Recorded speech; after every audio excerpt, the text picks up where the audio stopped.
বিকেলে এবং সন্ধ্যায় দুই বেলা প্রেস ব্রিফিং বা কথাবার্তা বলা হচ্ছে, কিন্তু মাঝে মাঝে দেখা যায় নতুন করে আপডেট দেওয়ার মতো কিছু থাকে না। যেমন আজকে সকালবেলা থেকে আলোচনা তো এক জায়গায় আটকে আছে। বেশ কিছু রাজনৈতিক দল যারা, এবং অধিকাংশ রাজনৈতিক দলই বিশেষ করে, যারা পরিষ্কারভাবেই বলেছিল যে দুই মেয়াদের বেশি কেউ প্রধানমন্ত্রী থাকতে পারবে না, কিংবা দুইবারের বেশি কেউ প্রধানমন্ত্রী থাকবে না। কার্যত বার আর মেয়াদ আসলে ওইভাবে কেউ হিসাব করে বলে নাই যে কেউ মেয়াদের আগে যদি অভিশংসিত হয়, অপসারণ ঘটে, সেই ক্ষেত্রে আবার ভাঙতি বছর তিনি পরে পুষিয়ে নিতে পারবেন কি না, ওইরকমভাবে তো চিন্তা করে বলে নাই। সেই দিক থেকে সবাই মোটামুটি ওইখানে একমত যে সেটা ভগ্নাংশ হোক আর পরিপূর্ণ হোক, দুইটা মেয়াদের বেশি কেউ প্রধানমন্ত্রী থাকতে পারবে না। সেইখানে দু তিনটি দলের ভিন্ন মতের কারণে পরে আলোচনা উঠেছে যে আমরা আসলে তাহলে মেয়াদ কিংবা বারের পরিবর্তে একটা নির্দিষ্ট টাইম পর্যন্ত, যে তার জীবদশায় এত বছর পর্যন্ত প্রধানমন্ত্রী থাকতে পারবে, এই জায়গায় পৌঁছতে পারি কিনা। সেইখানেও অধিকাংশ রাজনৈতিক দলই 10 বছরে একমত হয়েছে, কিন্তু সকলে মিলে একমতে পৌঁছানো যায় নাই। এরকম আরও বেশ কিছু বিষয় আপনারা দেখেছেন গত কয়েকদিনে, যেমন জাতীয় সাংবিধানিক পরিষদ যে এনসিসি, তারপরে আপনার দ্বিকক্ষ বিশিষ্ট পার্লামেন্টে এটা হবে কিনা, আবার উচ্চ কক্ষে সেটা সংখ্যানুপাতিক হবে কিনা, এরকমের কয়েকটি বিষয়ে রাষ্ট্রপতি নির্বাচন প্রক্রিয়া রয়েছে। সেইগুলো নিয়ে আবার 2 দিন গ্যাপ দিয়ে হয়তো আলোচনা হবে, এবং এই লাঞ্চের বিরতির পরে সংবিধানের মূলনীতি সহ সীমানা নির্ধারণ আর নির্বাচনের যে আসনের সীমানা নির্ধারণ, এই দুটো বিষয় নিয়ে আলোচনা হবে। কিন্তু মূল বিষয়গুলোতে গত 3 দিনের মতো আজকেও বলা চলে অমীমাংসিত।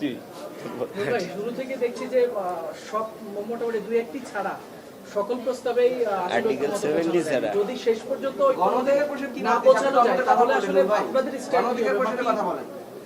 এটা আসলে দুঃখজনক। দেখেন, আমরা তো বলছি যে, যেমন আমরা 2021 সালে যখন দলের ঘোষণা করি, তখন আমাদের একটা পজিশন ছিল যে বাংলাদেশে ভারসাম্যপূর্ণ সংসদের জন্য আনুপাতিক হারে নির্বাচন হবে, এবং সংসদের উচ্চ কক্ষ এবং নিম্ন কক্ষ দুটো কক্ষ থাকবে। সেই ক্ষেত্রে জাতীয় ঐক্যমতের স্বার্থেই কিন্তু আমরা আমাদের দলীয় পজিশন থেকে সরে এসেছি যে না, অন্তত আনুপাতিক হারে একটা কক্ষের আপনার প্রতিনিধিত্ব নিশ্চিত হোক। তো আমরা কিন্তু আমাদের দলীয় পজিশন থেকে সরে আসছি। এমনকি প্রধানমন্ত্রীর ক্ষেত্রেও বলেন যে আমাদের দলীয় পজিশন, কিংবা অনেক দলই যে পজিশনটা, যে 2 বারের বেশি কেউ প্রধানমন্ত্রী থাকতে পারবে না। সেইখানে এখন যখন সময়ের কথাও নির্ধারণ হচ্ছে, তাও কিন্তু আমরা বলছি ওকে, কেউ যদি কোনো কারণে একটা টার্মের ফার্স্ট 2 বছর প্রধানমন্ত্রী থাকলো, 3 বছর থাকলো না, সেটা হতে পারে মোট কথা 10 বছর, যেটা মালয়েশিয়া সহ অনেক দেশেও এখন আলাপ আলোচনা হচ্ছে। সো সেই কারণে এই জায়গাতেও কিন্তু আমরা একমত হচ্ছে আমাদের পজিশন সরে এসে। কিন্তু এখানে দেখা যাচ্ছে যে আসলে কিছু কিছু দল একেবারেই তাদের রিজিড পজিশনে আছে, এবং সবচেয়ে আরও আশ্চর্যজনক বিষয় হচ্ছে, এইটা তো একাধিক আলোচনার পর এইখানে একটা আলোচনা হচ্ছে যে যেখানে সবাই নিজেদের পজিশন থেকে সরেও বৃহত্তর স্বার্থে হাউজের আলোচনা একটা ঐক্যের জায়গায় আসবে। কিন্তু দেখা যাচ্ছে তারপরেও 2-3টি দল আসলে আবার তাদের পার্টির কনফার্মেশন নিতে হচ্ছে, পার্টিতে ক্লিয়ারেন্স দিতে হচ্ছে। তো তাহলে তো এইখানের আলোচনা আসলে এইভাবে যদি চলতে থাকে, তাহলে কিয়ামত পর্যন্ত তো আমি দেখি না আসলে ঐক্যের কোনো সম্ভাবনা আছে, এবং কার্যত হবে না, কখনোই শতভাগ ঐক্যের জায়গা তৈরি হবে না।